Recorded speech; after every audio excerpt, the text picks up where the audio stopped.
There's so much Star Wars news lately, and I've been a bit busy, so here's the most important Star Wars news from about the past 7-ish days. Don't you judge me. You're fulfilling your destiny. Warning, there are spoilers for Star Wars in general in this video. Please don't watch if you don't want to know Rey is secretly Kylo's grandfather reincarnated, or that the Porgs house the souls of ancient Siths. You've been warned. First, to get the weird and tinfoil-y-ish news out of the way, Billy D. Williams, the actor for Lando, or I guess the original actor for Lando, let it slip recently when he said, "The rise of Luke Skywalker." Now, this could honestly just be a slip and he meant the rise of Skywalker. I mean, Billy doesn't always really know what's going on with Star Wars. He's not the most informed person, even when he was in the original trilogy, so dude's in his 80s. Maybe he slipped up, or maybe I can read into this way too much and decide Episode 9 is the rise of Luke Skywalker. Now hear me out on this one. There have been tons of rumors and leaks that suggest Luke will be resurrected in Episode 9. He's just not going to be a Force ghost, so maybe he comes back. I mean, there is some no longer canon material of certain Jedi that passed on that were able to come back into the world, so maybe that's where they're going. I mean, I wouldn't hold my breath that that's where they're going with it, but I have a feeling JJ's going to do something with Luke to put out some of the fires created by The Last Jedi, so at the very least, even if we don't get him back, and he's just as a Force ghost, he's going to be a lot wiser and more put together. Also, according to other leaks and rumors, we're going to get flashbacks of a younger Luke with a younger Leia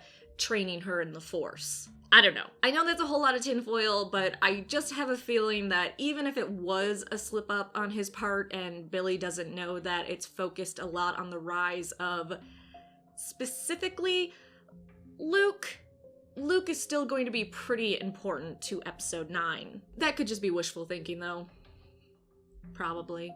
Next, I want to talk about the Vanity Fair cover for Episode 9 and the most important things from it, or at least the things that intrigued me the most. So according to Vanity Fair, this episode, Episode 9, we're going to learn the origins of the First Order, Poe Dameron's rise to leadership, and the recently decimated Resistance, and with Rey's training almost complete thanks to Luke's sacred books she snuck off with in The Last Jedi, the film will bring a climax to the millennia-long conflict between the Jedi Order and the Sith. We know Palpatine is back in Episode 9, so the conflict between the Jedi and Sith is a no-brainer. Palpatine's a Sith. Rey's a Jedi according to Disney, and maybe Kylo will become a Jedi again. In regards to Rey learning almost everything she needs from Luke's sacred Jedi texts, if you're keeping up with other canon, Rey has been going through those books, and also with the help of C-3PO, translating parts that she can't read or just doesn't understand. From the Vanity Fair photos, we also got a good look at the Knights of Ren again, and from the location they were photographed in, it looks like they will be the ones chasing C-3PO, Finn, and Poe. This desert planet is called Pisana, and the natives are known as Aki-Aki. I'm probably saying that wrong because, I don't know, sometimes things are pronounced weird. Vanity Fair reports the Knights of Ren are on this planet for some scenes. Richard E. Grant was reported to be playing a First Order Richard E. Grant is reported to be playing a First Order officer named Allegiant General Pride and has a sick-looking new outfit. I definitely want to cosplay as this dude. Except he's way hotter. With this agent title, he is either loyal to Snoke or Palpatine and remembers the glory days of the Empire. I'd imagine Hux and him may have some disagreements on how to move forward with Kylo being supreme leader. Besides that, we learned about the horse-like creatures that are having CGI added onto them, and they are called Orboks. As well, Billie Lourd, Carrie Fisher's daughter, has a return role playing the same character, and has scenes with Leia that involve touching and talking, and that was pushed supposedly by JJ really wanting that in. Lastly, there's a snow planet called Kajimi that has a thieves' quarter where Zori Bliss, Kerry Russell's character, is located at. Next, I'm going to share some tweets from Joanna Robinson, who is a senior writer at Vanity Fair. I know that sounds kind of weird, but she has some nice inside scoop to the articles done for episode 9. So don't judge me for sharing tweets. In one, she says C-3PO has a bigger and wilder role in The Rise of Skywalker.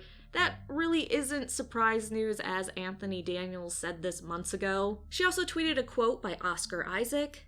"It's not about just one person. It's about reaching out to his family. And particularly, Finn is his family."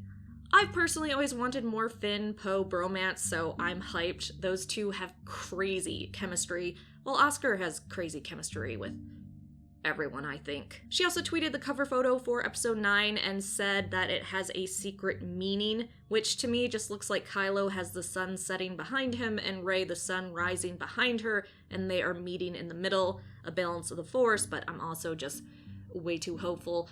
I also think maybe this is hinting that they're on Tatooine, twin suns?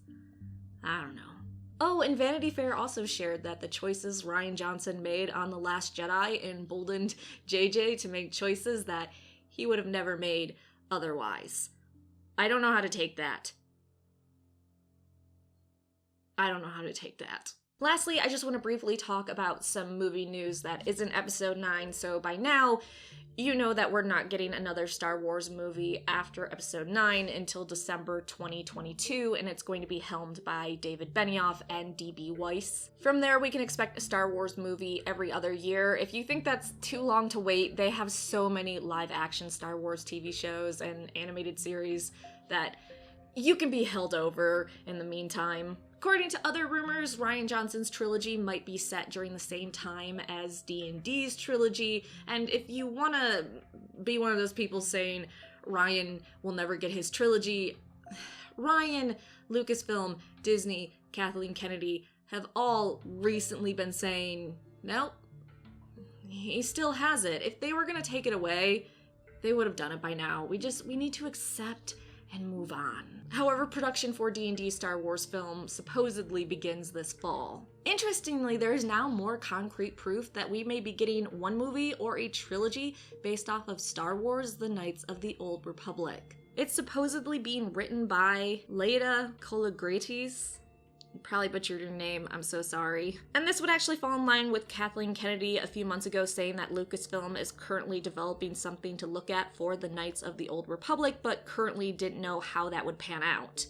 Others are saying she is close to finishing the first script to show Lucasfilm, and if that's true, it would be absolutely insane. If you've never played the game, it's okay, it came out like 15 years ago when I played it, but it was a role-playing game set about 4,000 years before the main Star Wars movie franchise that followed the conflict between Sith and Jedi. And I feel like a lot of us really want to see that time period. Okay, I lied. Here's some random tidbits. Matt Smith was unlisted from being in episode 9, but Lucasfilm is being dodgy about it. Rumor is he plays a young Palpatine, or he is a Knight of Ren that is possessed by Palpatine.